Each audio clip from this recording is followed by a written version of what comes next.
สบายดีสบายดีทุกท่านเอาสบายดียามแรงเด้อรถติดไฟแดงแล้วก็มีรถตามกันพี่น้องเอ้ยรถจักรกับรถอันนี้นะรถก๊อกพี่น้องเอ้ยตามกันนั่งนึงเนี่ย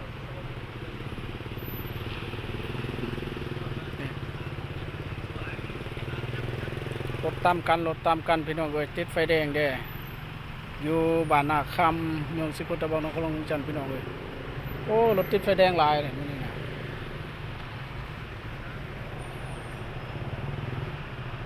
ตัวนาห้องแฮมเซิงซางรถตามกันพี่น้องเอ้ยเกิดอุบัติเหตุรถจักรกับรถก๊อกรถนี่นะ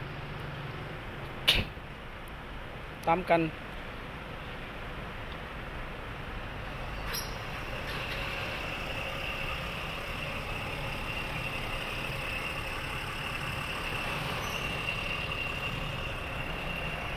ตัวนาห้องแฮมเซิงซาง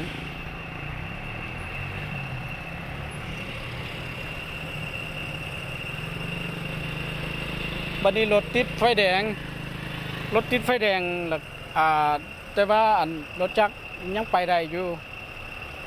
แต่ว่ารถใหญ่บ่สามารถไปพี่น้องเอ้ยเนาะรถใหญ่บ่สามารถไปแต่ถึงว่าสิรถ3ล้อก็อย่าบ่สามารถไปเพราะรถติดไฟแดงแต่ว่ารถจักรหลอดไปตามรถใหญ่ก็ได้อยู่วันนี้รถจักรก็ไปได้เพราะว่ารถติดไฟแดงยาว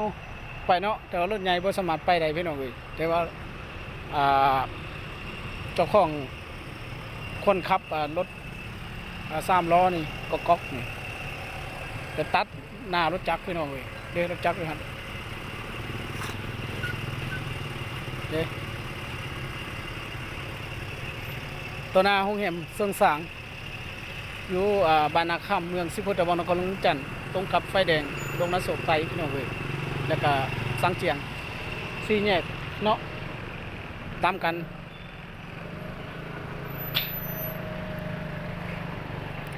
เลยพี่น้องเอ้ยยามแรงพี่น้อง